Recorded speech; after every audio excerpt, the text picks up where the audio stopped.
मित्रांनो नमस्कार, कदम ॲग्रो फार्ममध्ये आपलं स्वागत आहे। मित्रांनो ही बघा, ही ज्वारीची भोंड आहेत आणि ही जी पावसाळ्याचे दिवस असतात ना, ह्याच्यामध्ये म्हणजे उन्हाळ्यात ज्या ज्वारी मळली जाते त्यावेळेस साठवून ठेवली जातात। आणि ही जी भोंड आहेत ना, ही सगळ्यात आवडतं खाद्य असतं शेळीसाठी, मोठ्या जनावरांसाठी। हे प्रमाण जास्त नसते पण थोड्याफार प्रमाणात मिळते ही भोंड। तर हेच आता आपण मोठ्या जनावरांना ही भोंड घालणार आहे, एक तुकडा सुद्धा ठेवत नाही तिथे शिल्लक।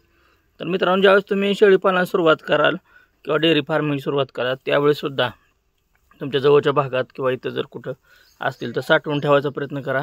तर आम्ही ही बघा, ही अशी हे एक बूथ असे बूथ भरून ठेवले, कारण इकडे सांडलं, इकडचं घातले जनावरांना काढून। तरी असं पावसाळ्यात जनावरांना एक सुका चारा म्हणजे कसं होतं, सगळे हिरवं वलं असते आणि त्याच्यात म्हणजे जी सुरुवातीला बॅक्टेरिया वगैरे असतात नवीन याच्यात, तर ही असं सुका चारा पण ठेवायचा त्याच्याबरोबर। तर ही भोंड आहेत, कशी वाटले मला कमेंटमध्ये सांगा।